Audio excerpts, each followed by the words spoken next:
The mission of the Healthcare Institute for Innovations in Quality and KCQVIC is to catalyze and facilitate multi-stakeholder collaborations to improve the quality and value of healthcare. And our vision is that Kansas City delivers the highest value, most equitable healthcare in the nation. We accomplish this through 3 strategies. The first, regional quality improvement projects, and we are running 2 right now. One is on opioid abuse and overuse, and the other is on transitions of care in patients with heart failure.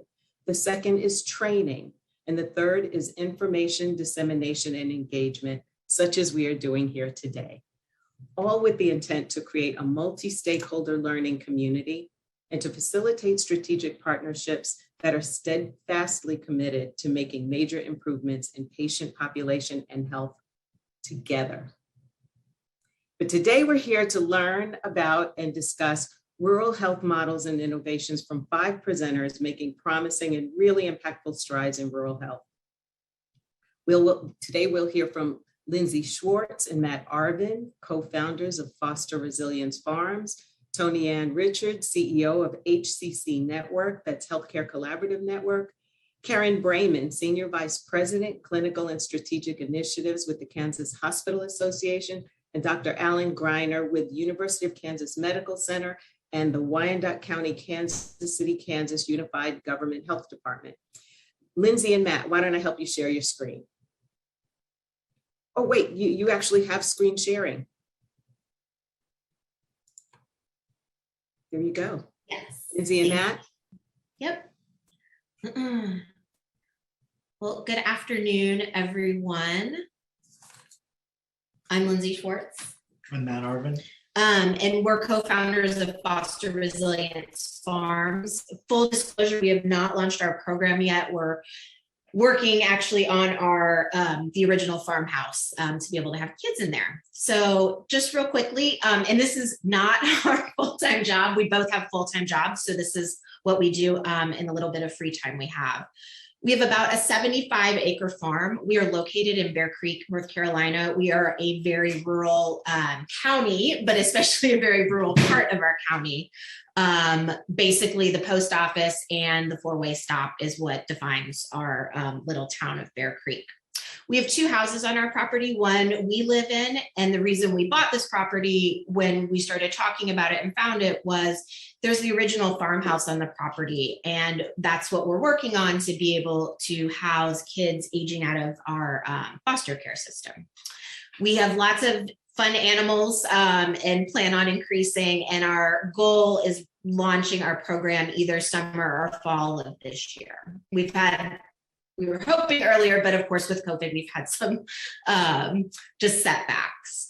Our mission, vision, and values, and we created these after being foster parents since 2019, working in the foster care system with our Chatham County Department of Social Services and working with our kids, our foster kids. So our mission is we strive to build confidence, work ethic, leadership skills in young adults aging out of foster care. We really want to make sure we're trying to break the cycle of poverty, violence, drug addiction, and abuse. And we believe love and support. We've seen that. And action really do develop skills for success. And our values are around reverence for the land and animals and also each other. Believing in teaching and patience and love can really foster success in everyone. And we really truly believe, and we've seen this with some of the kids that we've had in foster care, that hard work, integrity, love, and humor help to have a good life. And we also firmly believe, and this is something I think we've learned from working with biological parents of our foster kids, that your past doesn't determine your future. Just a quick background, and I went to school and graduate school with Dr. Stacy Farr, who's on and invited us. And so my background is in public health and especially focused on long-term care. So I always like to give the problem and solution. So in general, at any time in the United States, there's about 400,000 children in foster care. The majority are actually white, and then next, Black or African American. I apologize, you're hearing our dogs in the background. Experiencing food and housing insecurity is very common in foster care. I think this was really eye-opening, even though we had training and I've worked in public health and in social services. All the kids that have been through our house had experienced food insecurity, which causes a lot of issues and anxiety, and also housing insecurity. Many were homeless, many lived in cars or lived with family or friends, kind of moving around as they got kicked out. Kids in foster care are aging out, have a disproportionate risk of being incarcerated, and many have had delayed health care or no health care at all, even if they've been on Medicaid. In North Carolina, specifically where we are, there's about 11,000 youth in foster care, and you can see around 7,000 licensed foster homes. So you can see there's a big gap there. So it's crisis. This is pretty typical in most states. I didn't look up Missouri, but I could have. But again, there's always less licensed foster homes than there are youth that actually need placements. And in the state of North Carolina, we have a program called NC Links. This is a program for kids in foster care aging out from 18 to 21. Not all states have this, but a lot more states are starting to adopt this and actually even extending out further than age 21 to really try to help improve outcomes for these individuals. Housing is also a huge issue in the NC Links program, which kind of ties into what we're doing. Youth that age out of foster care really do have absolutely poor outcomes, and it's really heartbreaking that this one issue is really a decider on what will happen to a lot of them. So over 23,000, youth will age out of foster care every year, 20% immediately when they become 18 because of states that just stop foster care at 18 become homeless. About 50% will have some form of gainful employment by 24, and less than 3% chance that they will earn a college degree. 7 out of 10 women will become pregnant before the age of 21 in foster care. So it really just sets them up for a lot of issues, obviously homelessness, food insecurity, continuing on. And of course, impacts to our healthcare system. The cost of doing nothing, it's been research that it's around $300,000, which is the average for every person aging out of foster care that taxpayers and communities will pay over their lifetime. And that includes public assistance, whether that's Medicaid and other public assistance, food, lower income rent around HUD for those that are incarcerated, and then a lot of what's absorbed by communities where there's loss, wage loss by these individuals. So part of what we firmly believe, and I should also share part of what I do in my everyday job is I'm an expert in workforce and in long-term care. And so I talk a lot about social issues around workforce, but something that we've really found with the children that we work with and also their parents is that there's a real lack of life skills. From basic things that we don't think about, but we don't also teach, household, laundry, grocery shopping, paying bills, the importance of that and saving, leadership development. We do a lot of this in the organization I'm in, and I've seen a huge difference. Relational skills, so thinking about communication and conflict resolution, something we learned is a lot of these kids have experienced incredible violence. They have grown up in homes where they communicate by yelling and hitting. And if that's all you've learned from, and that's how you do that in your home, you will take that to school, to your job, to other relationships. So importance of relational skills around communication and also conflict resolution. And then goal development and achievement. Matt worked with our most recent kiddo who was reunified with his mom, who was 13, and he worked with him on saving and working around the farm to earn money. And he saved, I believe it ended up being like over $500 to buy himself an electric guitar and some other things. I think I was in my 20s when I saved that much money. So we really saw how that goal development and achievement can set the kids up for success. So I want to tie in a couple other social issues and that tie into what we're doing. We have a food crisis. I'm sure you all have experienced this, but you go to the grocery store and something is out right now for a long time, not on the shelves. And we saw a lot of this around COVID. We still, and we see this, that there's a lack of, accessibility to nutritious food.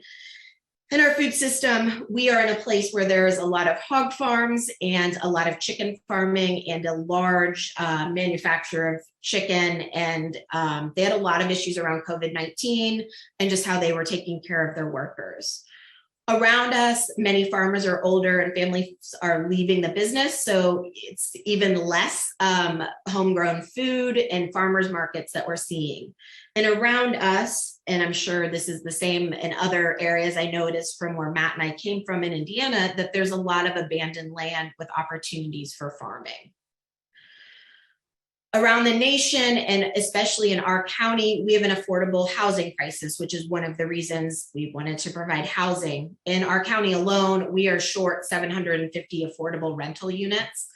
And that's a lot. Our county isn't huge, our population isn't huge, so it's pretty significant. Around us, in fact, I think it's a 10-mile stretch. We counted last week because I always talk about it. There are 20 homes or buildings that are just absolutely abandoned and could easily be fixed up to provide affordable housing. Part of what we believe at the farm is you shouldn't have to be wealthy to have a nice, safe, comfortable home. And I'm sure I don't need to say this, but that makes huge impacts on our health outcomes when we have safe housing. We also have a workforce crisis, and that was part of why we wanted to also do this, especially for the foster kids. I've been sharing this a lot with our long-term care providers. Foster kids aging out of foster care are a huge opportunity. I've shared this with the Department of Labor and a really untapped workforce. As you saw before, a lot don't have good jobs. We also feel like you don't need to have a college degree to deserve a good job and living wages. And that took me to having foster kids to realize that. I grew up, as many did, being told you have to go to college. So our solution to this is really the farm, where, as I mentioned, other home on our property is going to be a home for 3 youth in the NC Links program, and we will open it up across North Carolina. Our goal is at least to have one child from inner city, so likely Durham or Wake County, which is where Raleigh is, and then across the state also. And we are opening it to young men and young women. They will each have locks on their bedroom doors, so they feel safe. There'll be life skills training and development that we will work on, and the opportunity to work on the farm. We plan on working with education through our community, Chatham Central Community College. They have a sustainable ag program that is either an associate's or certificates. And then NC State, we're really lucky. We're surrounded with really good agriculture programs, has a farm school. And of course, NC State has a very recognizable agriculture program if the kids would like to further their education. Why a farm? We firmly believe working outside and being with animals is therapeutic. I was talking to my contact for North Carolina for the Department of Labor. She grew up on a farm, and we were talking about how therapeutic it is. We've also seen just our small garden that growing your own food can really be healing. Our foster kids were more eager, like a lot of kids are, when they grow their own food, to actually try those vegetables that they wouldn't try if you put them on their plates from this grocery store.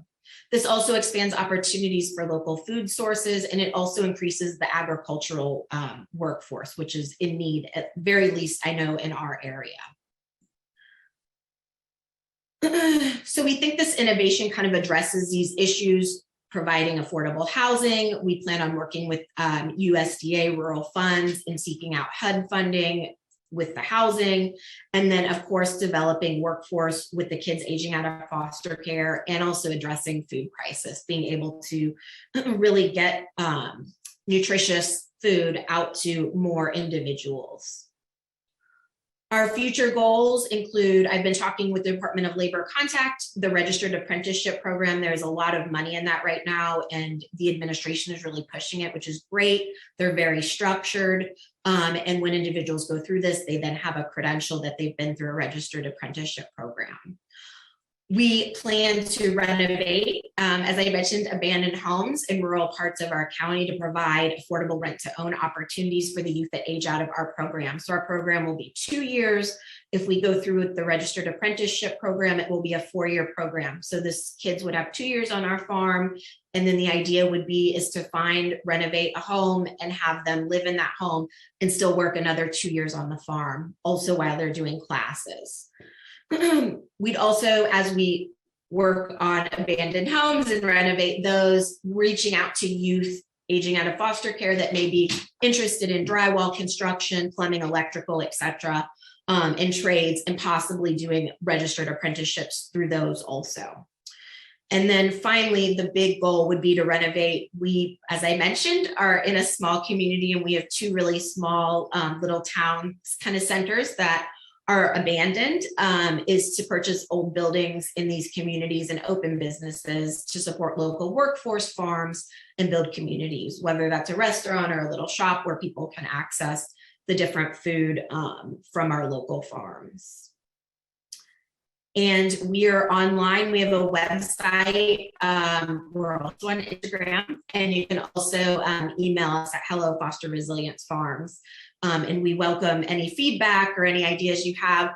Our goal really at the end, we're lucky I have a very good relationship with UNC, University of North Carolina, Chapel Hill, to do some research, hopefully, and then be able to scale this. We hope it's a model that others can adopt throughout the country and really help kids aging out of foster care. So thank you for the opportunity. Lindsay and Matt, that is wonderful. This is just wonderful. This is truly innovative work and in rural health and human development. And I personally am looking forward to seeing where you are this time next year. I really can't wait to see where this goes. I'm very excited for this work, and I'm so happy for the young people that will get to go through your program. That's really remarkable. Really remarkable. Everyone, please drop your questions in the chat. If we don't get to them during the discussion time, we'll get to them in the Q&A after. So please engage in the chat, make comments or questions. And now we will hear from Tony Ann Richard. And Tony Ann, I am going to pull your slides up in a minute.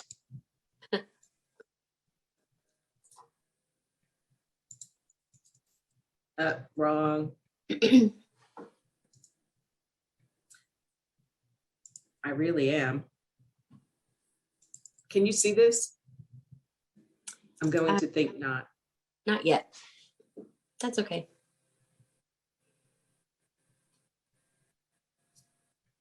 I'm sorry, everyone. You're going to have to bear with me a second.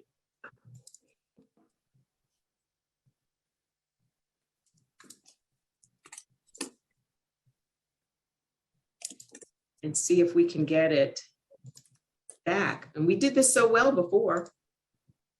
I know. I can go ahead and start talking while you're, oh, maybe we're close. Aha. There you go. There we are. Thank you. There we are. All right, so I'm Tony Ann Richard. I'm the CEO of the Healthcare Collaborative. We're a rural health network. We were established in 2004 and formalized in 2006. I've been with the organization since 2007. Next slide, please, Pat. A little bit about us. We started out as an initiative from the State Public Health Office in Missouri. Missouri has a program called Primo. It was a state-funded initiative. Lafayette County had really some issues around provider recruitment, specifically for dental services. Also, we had very high rates of smoking and tobacco issues and high prevalence of diabetes. And so a group of leaders came together in 2004, started to address these issues, and the coalition was formed. So initially they were really a grassroots group. 2006, they became a 501c3, and started doing some work with school districts around healthy eating, engaging some leaders around shared providers. And then we recruited an FQHC to come to the community. When I came up in 2007, my job was really to develop a business plan for the organization. It was myself and another part-time employee, and reported to the board. We had a very small budget, and our focus was really to, like I said, develop a business plan, a marketing plan, and work with the local providers to figure out what we needed to do to address sustainable rural healthcare within the community. So that's what we did. We started working with schools. We quickly got into electronic health record implementation. That was back when people were converting from paper to electronic health. We did some work, workplace wellness initiatives with some of the employers in our community. Several different initiatives. We worked with area health education centers. We brought the regional office folded in with our organization.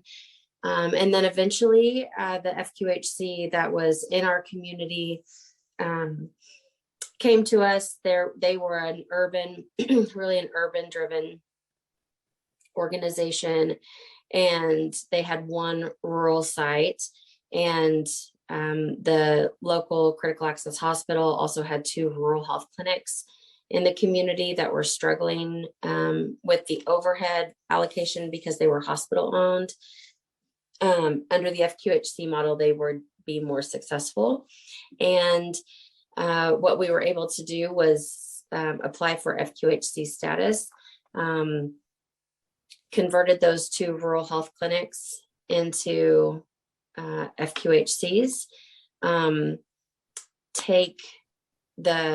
eventually opened 2 additional sites. So that was 4.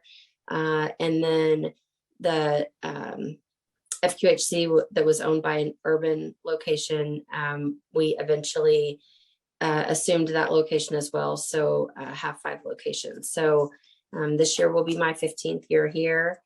We have about 120 employees and have about a $12.5, $13 million budget. Last year we saw about, I think we had about 8,600 unique patients. And we were the primary provider for COVID testing and treatment. So full-fledged organization. But it's really important, I think, to note that we also, during that time, provided a lot of social care. Social determinants of health is a huge footprint of what we do. We address a lot of social needs. We do Medicaid enrollment, housing, those types of things as well. Next slide, please. Some of the things that really are important to the mission, vision, and values of what we do is making sure that we are working with our partners in the community. So on our board and on our committees, we have some additional advisory committees that we work with. Also some additional leadership committees, and the different grant initiatives that we do with different partners include hospitals, public health systems, public health partners, school districts, community mental health centers, some private practice organizations, those types of things. Really, we want to make sure that people have the opportunity to seek their healthcare locally. We want them to get healthcare where they live. And we want to make sure that people have the opportunity to seek healthcare in the appropriate setting based on their resources. And so people have options. We also truly believe that there is enough work to go around in rural communities, that competition, we're not really concerned. We don't concern ourselves with competition. There's not not enough providers as it is to serve people in rural communities. And there's enough people that are still going outside of rural communities that the more we can provide locally, the less trouble that they have to do. And so driving quality wellness and healthcare up in our communities is really important. Sometimes that means working with specialty groups. What types of specialty services can we bring in? What type of services can we offer via telehealth? How does that mean that we're thinking about broadband services a little bit differently? We've started working with some of our municipalities, our city and county governments, thinking about how are we sitting around the table, leveraging some ARPA funds to maximize broadband connectivity and contracts. What do those look like? So we're leveraging the ability to do more for healthcare services and education because of the suffering around education as well. Development policy and advocacy. What's changing in our communities? How can we make them stronger? How is healthcare affecting the economic impact and footprint? Healthcare, government, and schools are obviously the largest employers typically in the communities. And so what are we doing to make sure that those organizations and those businesses are continuing to thrive instead of closing? I think Missouri, I know Melissa Van Dyne's on this webinar today. She could correct me if I'm wrong, but there's several Missouri hospitals that closed in the last several years. Some are on the verge. I know that's typical across the country. What are we doing to make sure that that's not happening, that we don't continue to trend to close healthcare services? Again, excellent workforce. I think sometimes that in rural communities, there's the perception that the workforce is not as qualified, is not as strong, is somewhat compromised, and making sure that we market ourselves as being strong, as being, top, practicing at the top of their practice every single day, touting those services, really also growing our own. What are we doing to capture kids even at the middle school level?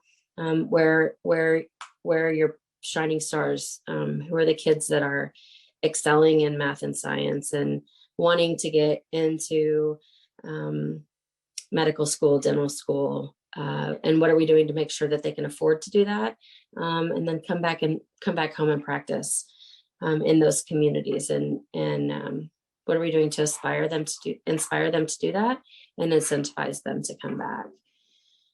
Lean operations, everybody knows what lean operations is. I always kind of have to laugh because we've operated on a shoestring budget because we've had to.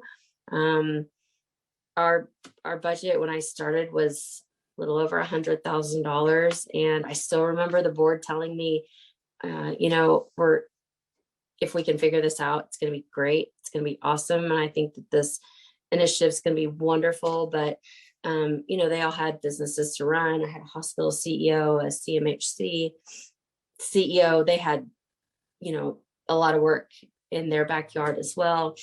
And so we never had an abundance of resources like many of you. And so rural folks have always learned how to be innovative with no cash. And how do we develop and implement systems that are somewhat antiquated, and how do we keep them fresh? How do we make sure that we're continually investing in things that don't always cost millions of dollars, but are still making sure that we're advancing the needle and strengthening our decision-making process.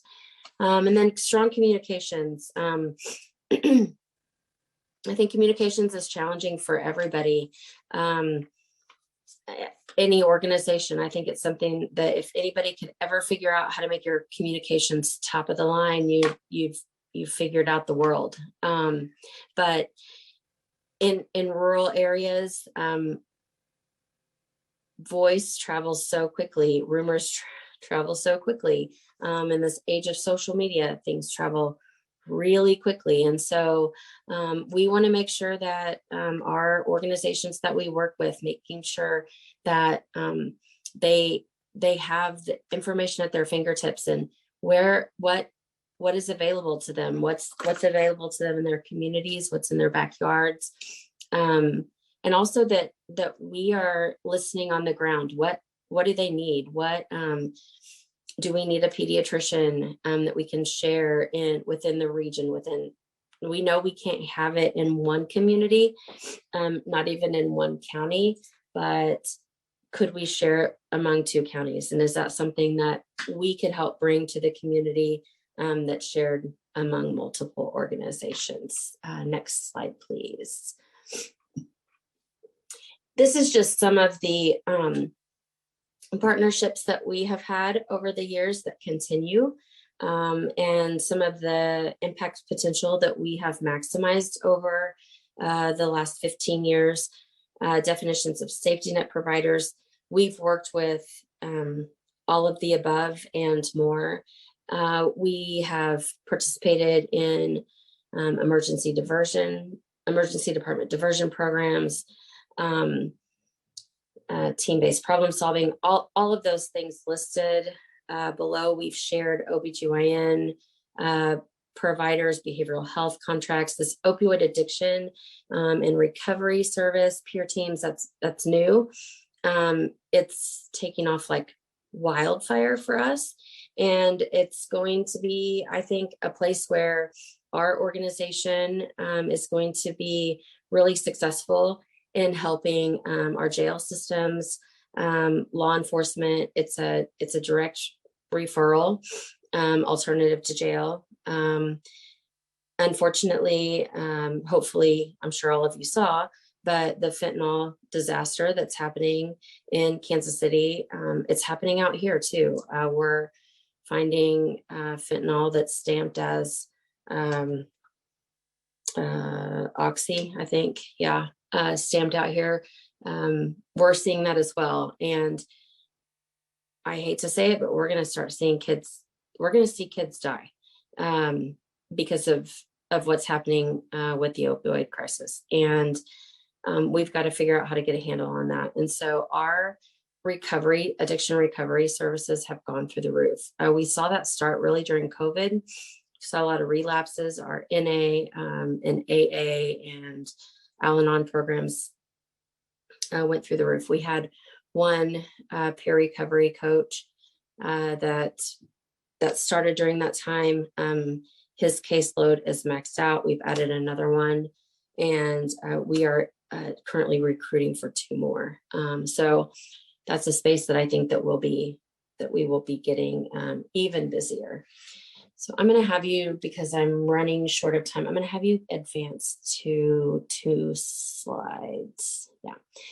This is just a kind of a depiction of really that shows the importance of being patient with collaboration. I think we always talk about being transparent, and it really does just take time, and it has to be the right people. It has to be the right time and space. This kind of shows how we got to the place of opening the Federally Qualified Health Center.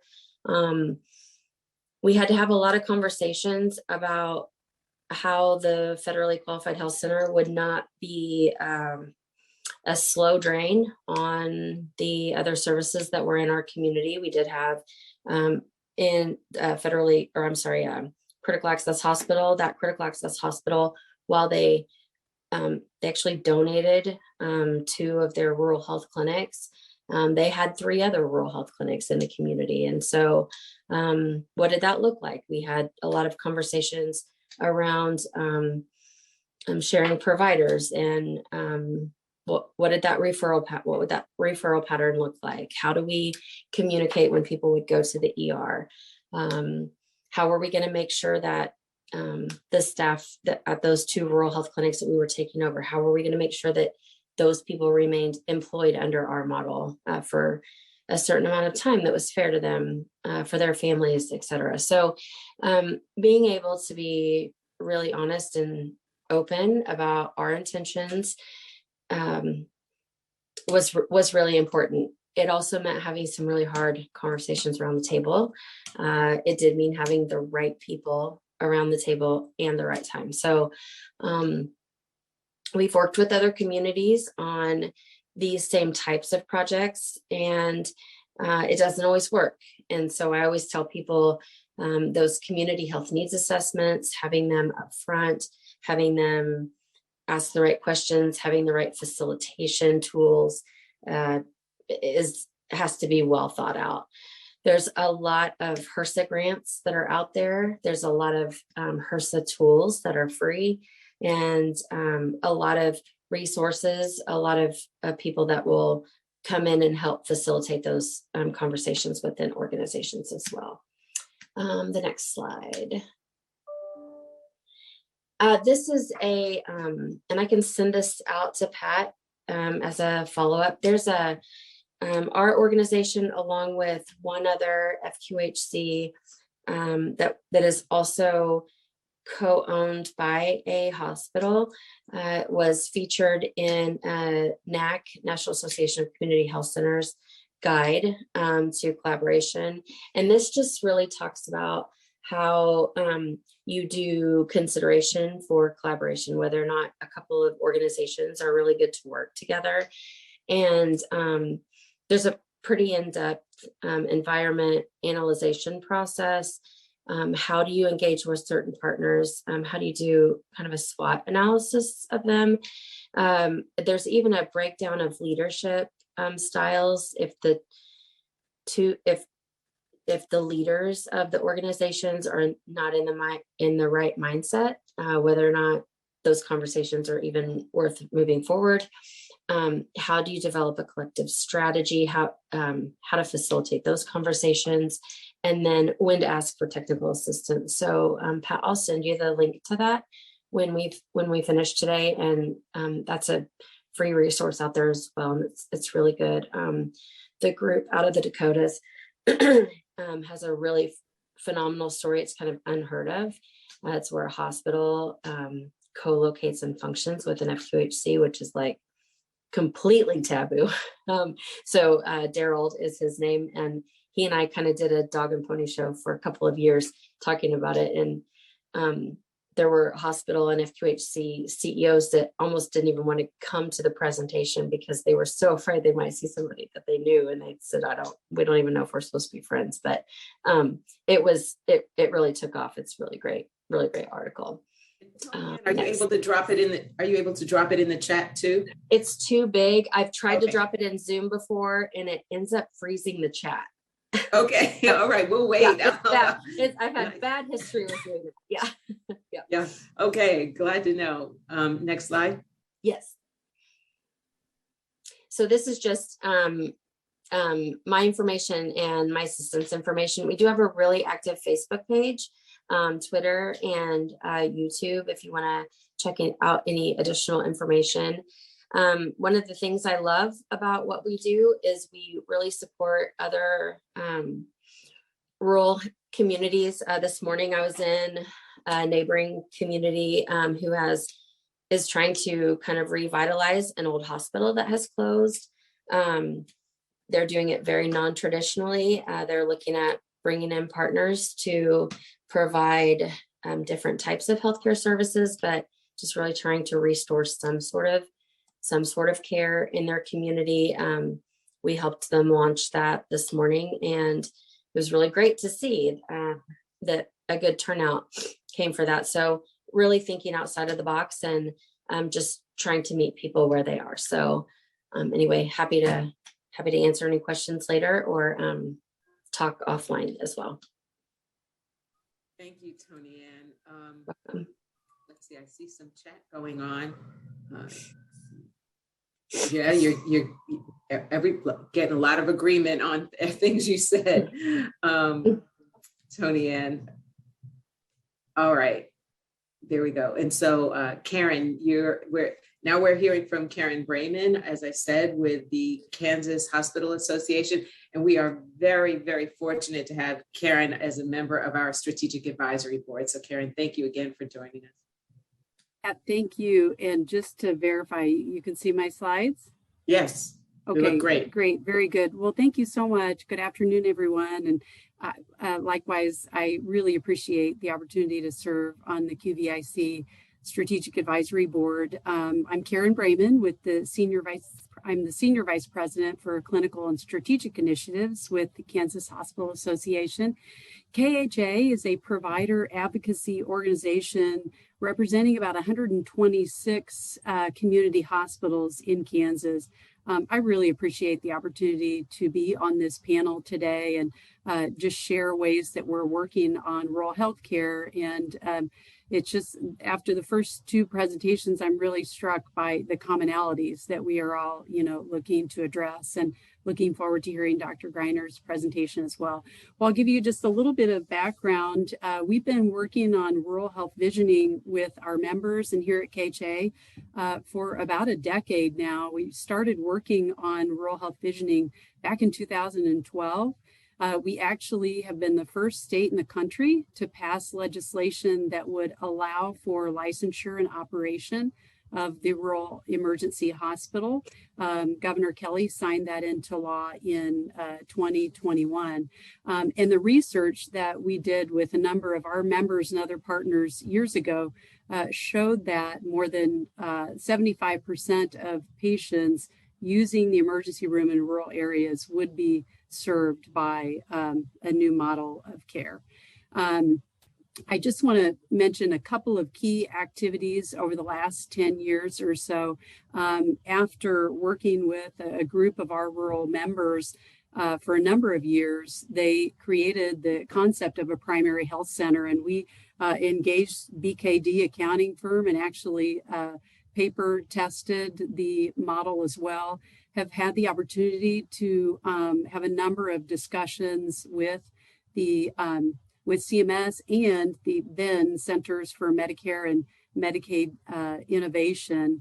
And then most recently, when the Rural Emergency Hospital was established in 2020, we had already kicked off some community conversations in rural Kansas, and not unlike that need for that collaboration and coordination that Tony Ann just talked about. So some of our recent developments, I mentioned the Rural Emergency Hospital legislation. This was federal legislation that passed late in 2020. It is very similar to the primary health center model. It would, while the final rules are not out yet, but it would allow rural emergency hospitals to start operating in January of 2023. And because we have state legislation that allows for that, Kansas, would be able to move forward with that. I'm going to show a visual here of what in a rural emergency hospital means and what that would be like. If you see that graphic in the very middle of the slide, they would be open 24/7, provide emergency care, primary care, and telehealth services, but no inpatient beds or overnight stays like a traditional hospital would. Just a little bit more information here on the types of required or core services of a rural emergency hospital. And in addition to those core services, there is the option to provide skilled care, rehab services, and other types of specialty care, especially if they're not available locally, like dental care. We know dental and mental health care are really severe shortage areas in rural parts of Kansas. Well, why look at the rural emergency hospital?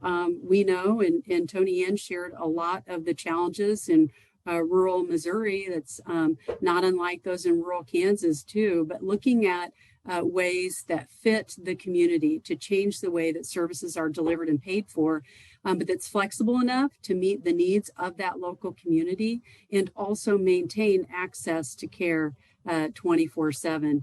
And the last bullet is really important too, in terms of focusing on activities that keep people healthy. And Lindsay mentioned, the social determinants of health and the importance of focusing on community health improvement is a real important part of this. what are some other very specific requirements for the rural emergency hospital? I mentioned the no inpatient beds. So what that means then is that on average, the annual per patient average cannot exceed 24 hours. I mentioned other services like outpatient or a distinct licensed skilled care facility is another option. Those distinct facilities and then the designation of the rural emergency hospital would not impact any off-campus outpatient departments. But what's really critical here is this bullet in the middle, and that is that the rural emergency hospital have an agreement with a level 1 or 2 trauma center to transfer out those patients who need emergent care at a much higher level. So you might be wondering, well, what type of facility would be eligible to become a rural emergency hospital? A current critical access hospital would be eligible, or a prospective payment system or PPS hospital with 50 beds or less that is in a rural area. In Kansas, that equates to 91 hospitals that would be potentially eligible. We have over 80 critical access hospitals here in Kansas, and then a number of smaller PPS hospitals in rural areas. Now, of course, the state must allow them for that licensure as a rural emergency hospital and would approve the facility as meeting the criteria. There's a review process that is part of this. The hospital would have to develop their transition plan and submit that to CMS. That would have to be made available publicly as well.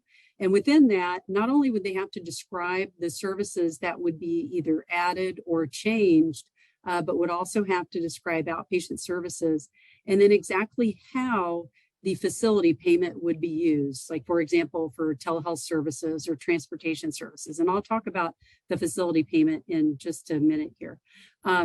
What is nice is that there is flexibility in the legislation to allow a hospital to revert back to their original status of either a critical access hospital or PPS if it's determined by CMS that they don't meet the rural emergency hospital requirement, or if they determine that that's not the best fit for that hospital.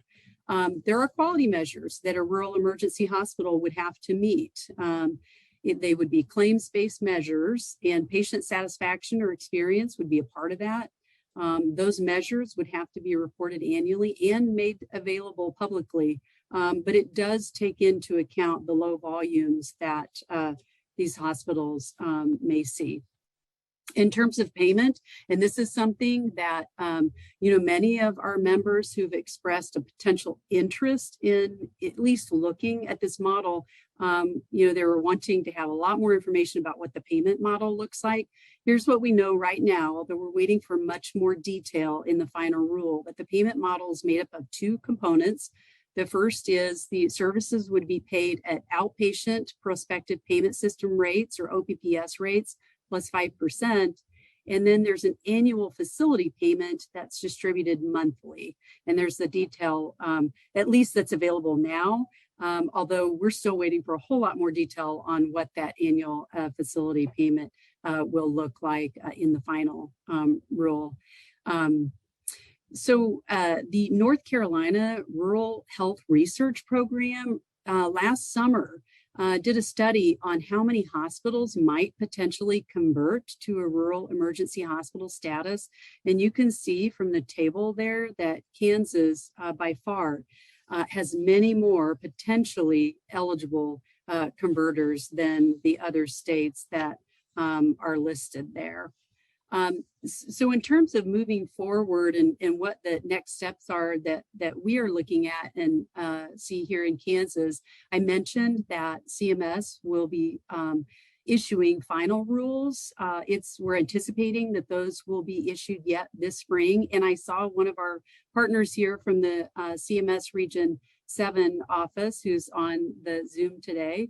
And we really do appreciate the multi-year relationship that we've had with CMS specifically on this as well, sharing ideas and working together.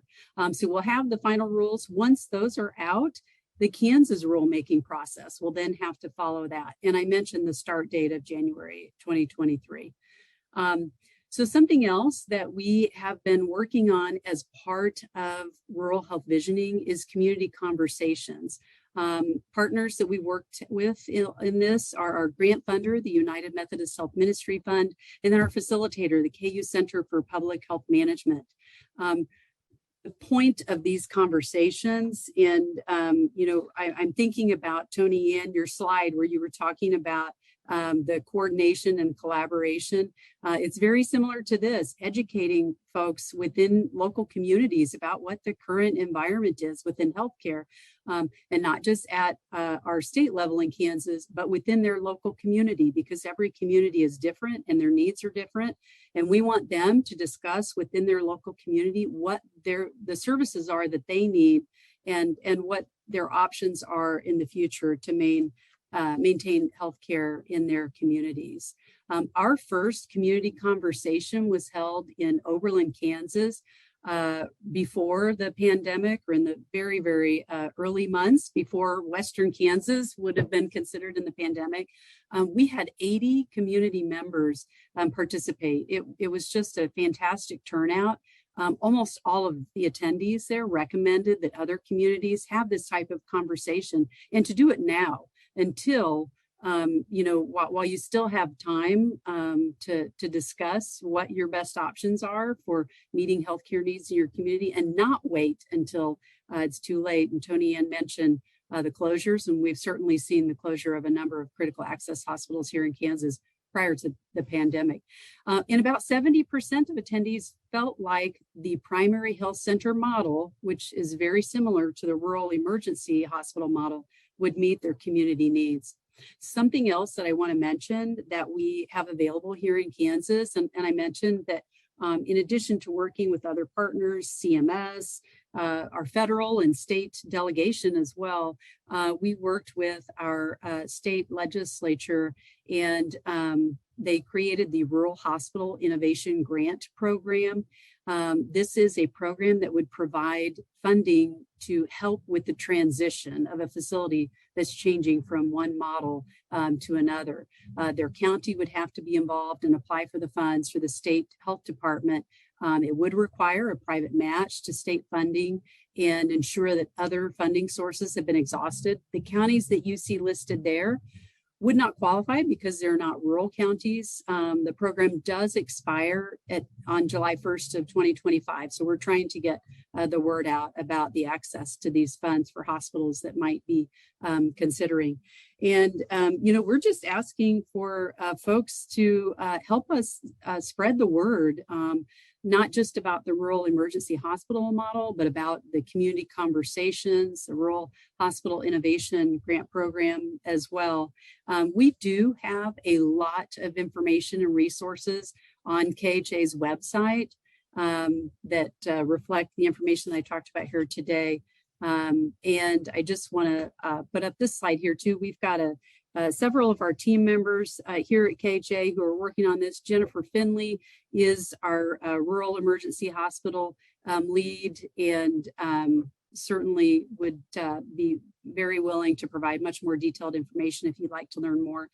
And I also do want to mention, we're very excited to hear about KU's Center for Rural Transformation. I saw Dorothy Hughes on earlier, and really appreciate the opportunity to work with them as well. So I'll stop here, and I'm very excited to hear Dr. Greiner as well.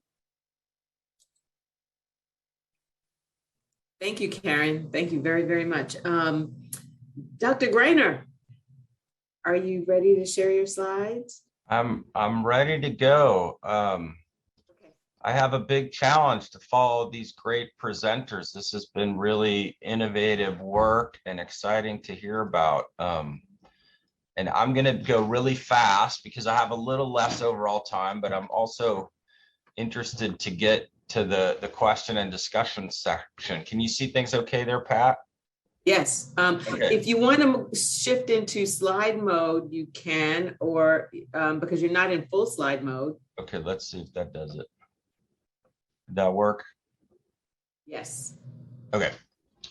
Thank Super. you. So I'm going to talk about a couple of COVID related things as if we're not all sick and tired of COVID, but I want to use those as a way to talk about research in rural health environments and just highlight a few things that I think I've learned over time and that maybe could be helpful to folks who might not have as much experience. I know some of you have done lots of great rural things, and these presentations are showing how much great innovation is happening out there in different rural environments and at different organizational levels, really across our region. But hopefully these will show that a little bit. And I'm going to talk about some of the cross-sector work that this big team I'm involved with is doing in this Communities Organizing to Promote Equity project, and then this other RADx Up project, both of which are COVID related and both of which have some urban and rural components to them. So my background in rural health work goes back pretty far. There's something called K-Pepper. A few of you on here probably have heard of K-Pepper before or even been involved with it a little bit, but it's the Kansas Patients and Providers Engaged in Prevention Research Network. We're actually supported by the Masonic Cancer Alliance, or the MCA.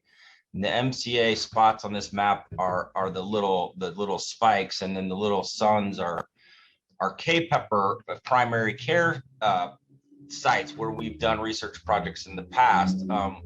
This I think map here was actually one particular project. We had more sites in this over the years, but I got involved in this way back when I was finishing up my training in primary care. I'm a family doc by training, and there was a long-standing program to ship medical students out across the state of Kansas to work in primary care practices. And someone before my time had started collecting some data while students were doing this, but never really done much with the data. So a small group of us, and it was really folks in the population health department here at the University of Kansas Medical Center, and then some of us in the family medicine department, started working together to analyze some data out of primary care, to do new projects and then K-Pepper was born as a network. So that's really where I've cut my teeth over the years. We've done a number of projects with National Institutes of Health funding on things like cancer screening, smoking cessation, weight loss. We have a current project on cancer survivorship, and now kind of COVID, where we're trying to do things that tie together what's happening with some of these practices to what's happening in public health departments, as well as maybe critical access hospitals and other local institutions. We've talked in all these talks about rural a lot.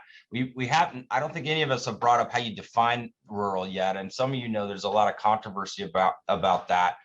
But what I'm always struck with when I'm out and about visiting folks and connecting with partners is that diversity that's out there, and how you really have to try to be open-minded and understanding to that, and try to come with a strengths perspective, I think, to that.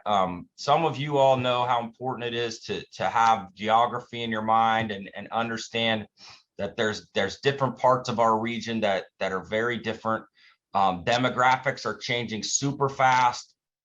I'm sure that's happening in Missouri just like it has in Kansas. I've done a lot of work in southwestern Kansas over the years, where things are extremely rapidly changing in terms of demographics. And economics drives a lot of things too. So whatever's going on with jobs and economic resources really makes a huge difference. And sometimes it's more impactful on health more quickly, I think, than what we see in the big cities.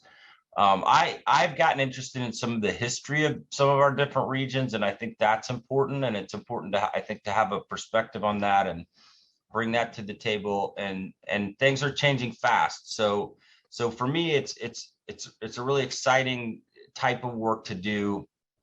But one where you have to be, I think, on your toes all the time. I think people are aware we've had a big problem with COVID in rural communities. Major problem in terms of risk of contracting the disease, of dying. We're probably going to continue to see problems in terms of worse outcomes over time because of things like vaccination rate and other things. But that led us into this work on this COPE project and this RADx Up project. The RADx Up project came first for us. It was a program developed by National Institutes of Health to advance diagnostics. So really to try and promote testing in underserved populations for COVID. And we actually developed a model here in Kansas City where we wanted a whole bunch of community input to drive our COVID response. I actually am a county health officer here in Wyandotte County and have been for a number of years. And we made a real effort to get that community input to drive what we did instead of just make up our mind as the public health experts. We started talking to some rural partners about this, and they said, we have a lot of health coalitions and a lot of innovative things going on. We think we could do something similar. And so we put an application in that had 10 counties as part of this project. And again, depending on how you define rural, at least half, if not 6 out of these 10 would be considered rural counties. And the idea in each of them was to have them put together what we call local health equity action teams, which are really teams of community members, or in some cases already existing health coalitions that could help sort of foster that community input so that it drove what was happening around COVID testing and the promotion of COVID testing. Not that our model in the urban area, right, is the be all end all model. It's really like, how do you take that model, but then with that community input of those locally embedded experts, how do you tailor it and adjust what you're doing as you go forward? And then our job as researchers was really to try and track whether this made an impact or not. Now we're still in the process of that. This grant will end this coming summer, but we've collected a lot of both quantitative and qualitative data, and hopefully by the end we'll have some sense of whether we've done a little bit better than comparison counties, which we have in our evaluation model, to see whether we've been able to get testing to happen better. So these are some of the partners involved. In some cases, local FQHCs were subcontracted as partners. In other cases, it was coalitions themselves. We have a lot of live wells in Kansas too. So like Tony Ann's Live Well, we're Live Well rich over here too, which is I think a good thing. But I think it's been really exciting for me to see all that great innovative work and then tie this COVID work into it, to push things forward for the populations that really are not the ones that are always served and always the ones that have that access. It's really been inspirational. We saw these different counties doing all sorts of outreach activities and in-community activities, lots of drive-through testing things, lots of combined testing and vaccination things in the past year. Really innovative stuff, and again, very tailored to the individual place depending on what those community members felt like needed to happen. We had different communities trying different types of incentives, whether it was free food like in the middle there, or even gift cards, and so lots of new partnerships got built. We had a lot of these town hall meeting activities, some virtual, some in person. We had a lot of innovative communications materials, promotion materials developed. A lot of involvement of faith community in different areas, and then really trying to promote equity in kind of innovative ways when we could. So that's really, we did have a learning collaborative and still do as part of that as well. But that's really the end of RADx. What ended up happening with that though is we got some interest from our state health department, the Kansas Department of Health and Environment here on the Kansas side, and they really liked this model of community input and a focus on equity. And so we ended up working with them to build it into this COPE project, this Communities Organizing to Promote Equity. project. It's a CDC grant that goes to the state health department, and then we have a subcontract at KU Med Center. There's a big group of us. It's really the same group of faculty involved with the RADx project. So faculty from our population health department, from family medicine, both on the Kansas City campus and the Wichita campus. This project has 20 counties involved in it. So these are the 20 counties. We have them segmented up into west, central, northeast, and southeast. And the twist here is really that we have the same idea of having these local health equity action teams, but we get to broaden the work to not just focus on COVID testing, but it can focus on anything COVID. And really, as the center of it, it focuses on trying to work on social determinants of health out in these rural environments. And so in each county, we're trying to hire 2 to 3 community health workers that will receive a lot of direction from these local health equity action teams in terms of what they're doing. And they'll work with partners like local primary care clinics, like FQHCs, like the county health departments, maybe the critical access hospitals, other nonprofits. And in the case where we have health coalitions, of course, they'll be working with those health coalitions.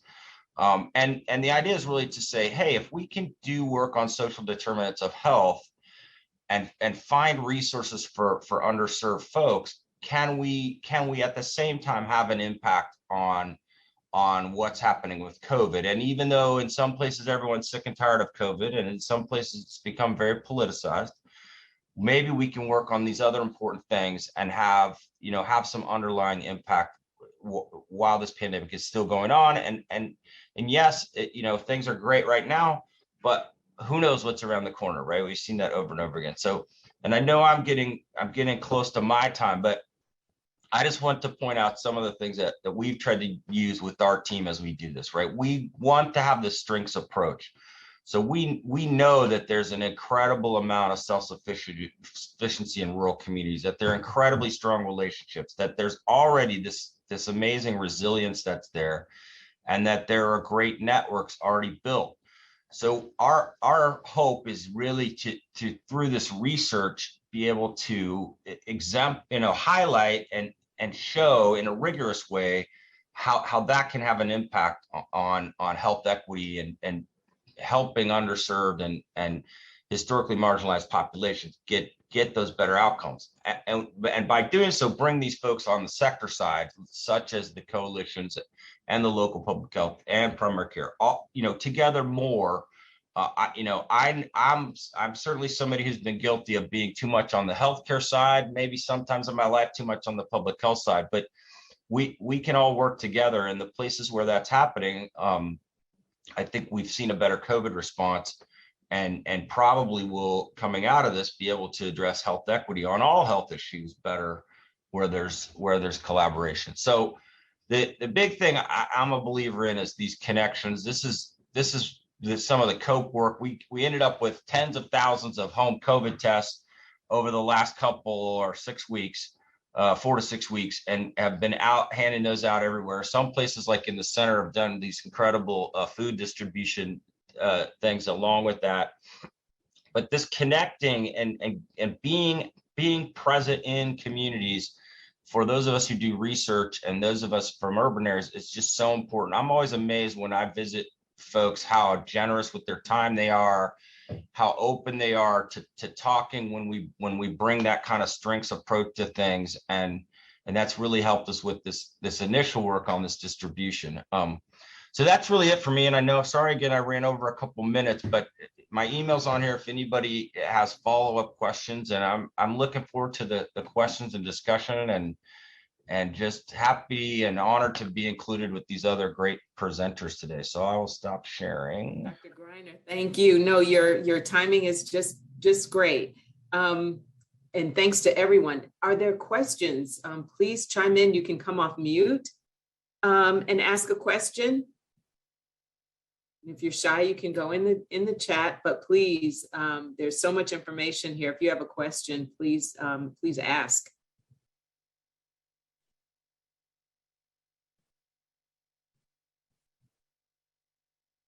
Anyone there? Anyone there? Well, I actually have a question myself. And it was, Tony, and I think it was your slide.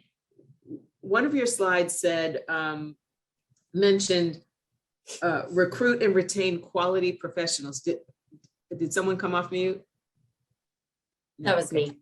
Okay. Recruit and retain quality professionals. Can you talk a little about anything unique or anything that got stepped up a whole lot to tackle that problem? Well, I think so part of it was just really focusing on growing our own workforce, identifying high school kids. Now we're trying to identify even junior high level kids that are interested in going into health occupations, nursing, doctor, dentist, getting kids into shadow early on. We did find that getting kids exposed early got them more excited about the medical profession, and then just encouraging them to come back and work in their community where they were raised.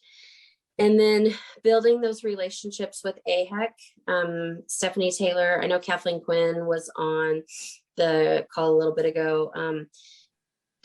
Working with them was really instrumental as well. They have some great mentoring programs. They have some great catch them early programs. They can also get them enrolled in scholarships, loan forgiveness programs. They crosswalk them through, work with their parents, even tutoring throughout the process. And so bringing AHEC into our organization really in tandem made a huge difference as well. And so being aligned with the different schools made a big difference. And so also having our providers be excited about taking students. So not all providers are willing to take students. They're just, some do and some don't.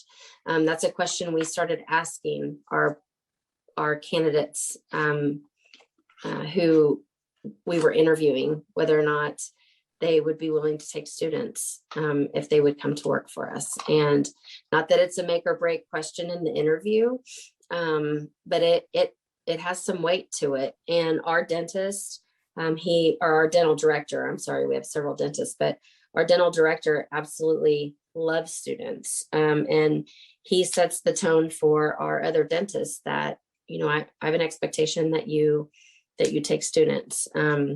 Our medical director is the same way. So I think that's probably the biggest piece. Thank you. So you're looking to build the field. You're looking down it's not just immediate. You're looking to grow this for the future. So that's wonderful. Any other questions for our speakers? Michelle, I see you come off mute. Hi. Well, I don't have a question. Well, I might end up having a question, but what I really want to do is just kind of, first of all, say happy St. Patrick's Day to everybody. But also, just in case you're not aware of it, so Tony Ann mentioned and Karen mentioned that I'm on the phone. I'm the rural health coordinator for the Centers for Medicare and Medicaid Services here in Kansas City in our region. So I just want to make myself available to anyone here who has questions about rural health and what CMS is doing in the rural health world. I want to act as a resource for anybody who needs if you need information, if you want to talk to me about what's going on in your community. We are always looking to learn what's going on there, what's going on in our rural communities. I know it's been a couple years since we've been out on the road. I'm hoping that will change very quickly. But also we've expanded our focus, and Dr. Greiner, this is what kind of piqued my interest and what made me want to come on is I want to make sure that we're working with your organization as well, because rural is a part of that health equity, and so we've really, that's a huge focus for our agency right now. So I want to make sure that we are engaged with all of you in that, so that we can help support those efforts, especially in the rural communities. So I will put my email address in the chat box for everyone, but please don't hesitate to reach out if you have any questions or need anything from the CMS side of the house. Thank you for offering that. Thank you so much. And I see Dr. Greiner noted something in the chat. Connections to AHECs sounds great and seems really important. Local AG extension is another I've heard presenters mention. Any overall thoughts to the group on how to build and strengthen those bridges? And this question goes to our speakers and our registrants. So any thoughts on that? Well, I was just getting ready to type it into the chat, but you gave me the perfect segue, Pat. Yeah. We know that and have been partnering more with the K-State Research and Extension organization and their offices, which have gone from more of kind of a county. There's a case in Kansas. There's a K-State Research and Extension office in every county, but they're starting to kind of function more regionally. But they are doing a lot of work around population health and addressing social determinants, especially food insecurity and just overall community health improvement. I think that is a really welcome resource in the rural areas, although we were surprised to find out that many of our members weren't aware of K-State. We call them research and extension. So just trying to promote that resource as well. And I'm going to put in the chat for our Kansas partners, kansashealthmatters.org. That's a partnership that KHA is a member of, along with many other organizations here in Kansas focused on community health improvement. So I'll add that too. Thank you. Thank you. Any more questions or thoughts on this? No, everybody's kind of quiet. All right. Well, I thank you all presenters. Thank you, Dr. Greiner. Thank you, Karen Brayman, Tony Ann Richard, and Dr. Lindsley Schwartz and Matt Arvin. Thank you all so much for